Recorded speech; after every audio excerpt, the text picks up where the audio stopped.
Now, Google has bought a UK startup company, DeepMind, for a reported £400 million, making the artificial intelligence firm its largest European acquisition so far. The company was founded by 37-year-old entrepreneur Demis Hassabis and specialises using computers for tasks normally requiring human intelligence. Let's just go through a few of his most promising parts of his career, and it's been a stellar career so far because he was a child chess prodigy and a chess master at just the age of 13. At 17, when most students are doing their A-levels, he was a computer games designer, helped create the classic simulation game Theme Park.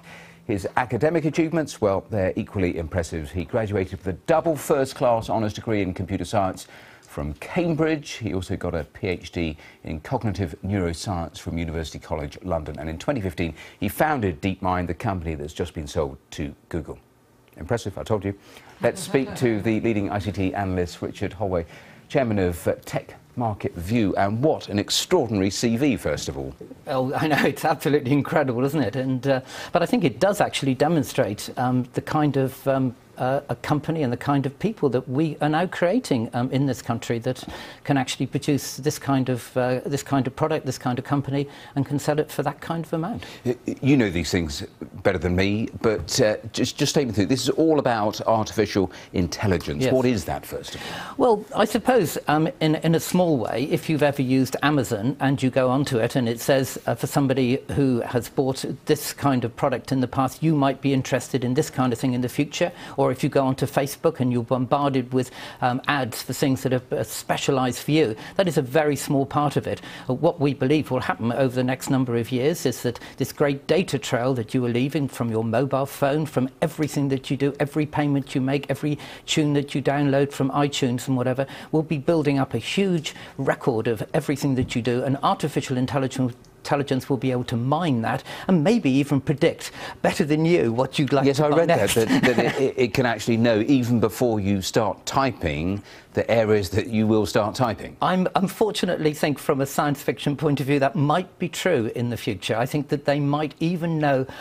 better than you what kind of music you might like to listen to from a new catalogue, or maybe even the kind of clothes that you might like to buy from a new collection. I think, or the kind of new restaurant that you might like to visit. I don't think any of those things are impossible. You may be scared of them, but they're not impossible. In terms of the website for this company itself, I mean, I mentioned £400 million, which is just an extraordinary price. But, I mean, little is known about the company itself, isn't it? Because on the website, it is one page, isn't it? Yes, they are very much a backroom company, not the kind of company that you or I would know anything about.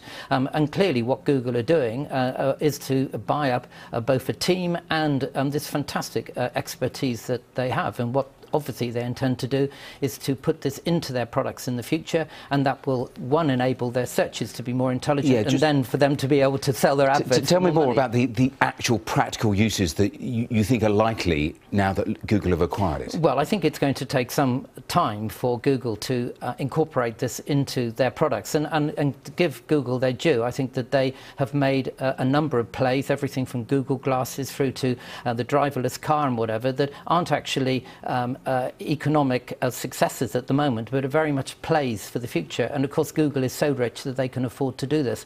But I'm sure that in 4 or 5 years' time you will see things from this company being incorporated into the way in which you use Google. I have no doubt about it. And it will make Google even richer. It is. Well, I'm going to come on to that final point because, I mean, it is clearly a huge success. But does it trouble you at all that an entrepreneur like this here in this country is in effect now exported to America, to Google? We have been at the forefront of trying to make sure that UK companies actually stay in the UK, that they're quoted on the London stock market and that they stay here. So from one point of view, one is a bit sad to see them selling out, but I am assured that they're actually going to stay in the UK, that their people are going to be based over here, and I think that any strengthening of the technology ecosystem in London and in the UK, which this will undoubtedly provide, will be good for everybody involved in tech and possibly everybody involved in the UK. OK, well, Richard, thanks so much for coming in to talk to us. We just showed a picture of him. He was smiling, not surprised. 400